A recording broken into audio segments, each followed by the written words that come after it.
sidaad la socotaan waxaa jira muwaadiniin Soomaaliyeed oo dibadda ka timid oo lagu hayay airportka dhexdiisa si loo hubiyo caafimaadkooda maadaama ay ka yimaadeen meelo caabuqo aad iyo aad ugu koreeyay waxay ahayd taxadar meel loo asteeyaa la geeyay waxaana laga qaaday wax walbana waa la baarayay waxaa laga qaaday baaritaankii loogu talagalay in lagu ogaado caabuqa infectionka coronavirus ee COVID-19 loo yaqaano saakay ayaa resultigii jawaabtiina loo keenay hal qof ayaa cudurkii qaba waxaan xaqiijinaynaa dadweynaha oo xaqiijinaynaa dadkaas karantiilka la geliyay uu ka mid yahay qofkan muwaadinka Soomaaliyeed waa muwaadiniin Soomaaliyeed inay dad aan wax calaamado ah symptomskii cudurka leh aysan jirin oo qofna uusan qabin ay caafimaad qabeen haddana wada ladan yihiin laakiin in jirkiisa qofkan uu ku jiro dadka meel ay ku karantiilan yihiin sidaad la socotaan usbuucyadii dambe oo dhan dawladda waxay wada dadaalo badan oo looga hortagayo cudurka inuu ka dilaaco wadanka haddii uu soo galo waxaa la sameeyay meelo lagu karantiilo dadka ka yimaada meelaha cudurkaas uu ka jiro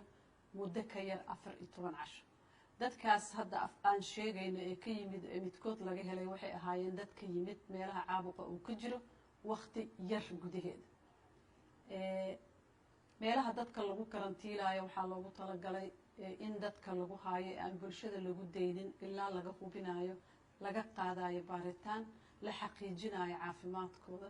in cudurkii uu ku jiro jirkooda kadibna haddii ay caafimaad qabaan lagu daayo bulshadii oo xaafadahoodii iyo reerahoodii ay u tagaan dawladda dadaal badan ay samaysay meeshaas lagu karantiilaayo waa diyaar waqti yar gudaheeda weliba aad loogu dadaalo la isugu tegay dawladda xubnaheeda kala duwan xafiiska ra'iisul wasaaraha uu hogaaminayo waxaa la sameeyay waxaa la diyaariyay isbitaal haddii xaalado ay soo baxaan lagu daaweeyo isbitaalka qalabkiisii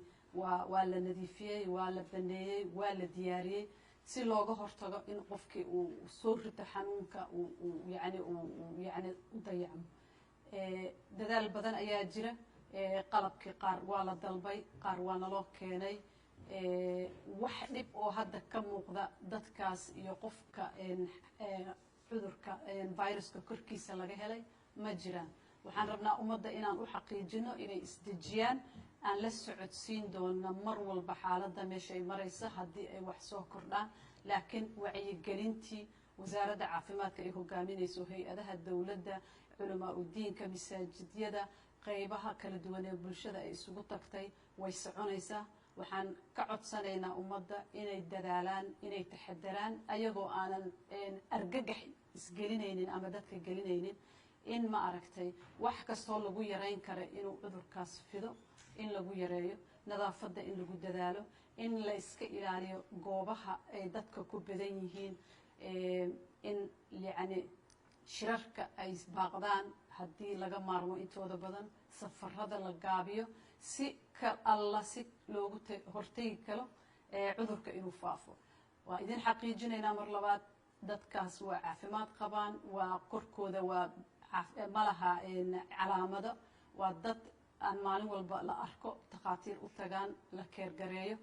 halkaas qofna waxaan ilaahay ka baryaynaa in insha allahu tacaala uusan ma arko u dhibtoonin uu ka bogsoodo laakiin waa xaqiijinaynaa dadka waa fiican yihiin meelaa lagu haayaa dawladdana dadaalkeeda aad ayuu u badan yahay sidii looga hortegi lahaa muwaadiniintii Soomaalida ee imaanaysana meel in la geeyo meelahaas ka imaanayso cudurka uu ka jiro xaaladaha cudurka uu ka jiro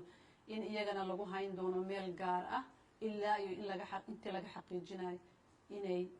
cudurka jirkooda uu ku jirin insha allahu tacaala waxaan noo wada rajeeyay ilaahay inuu wadana xafido asalaamu calaykum بسم الله الرحمن الرحيم إلهي إذنكيس الله نجنجيو عذركن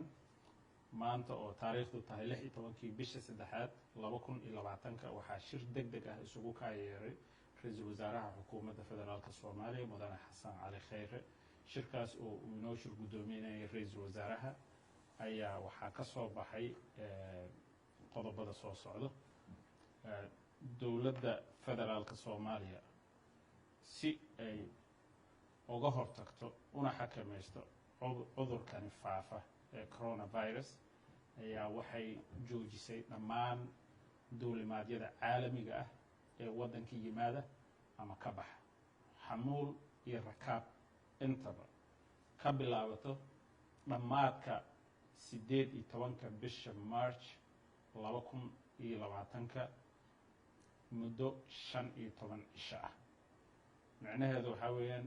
bisha 18keeda marka ay dhammaato habeenkii 6 saac la gaaro 19 diyaarad international ah mana imaan karto waddanka kamana bixi karto waxay dowladda ogolaasho gaar ah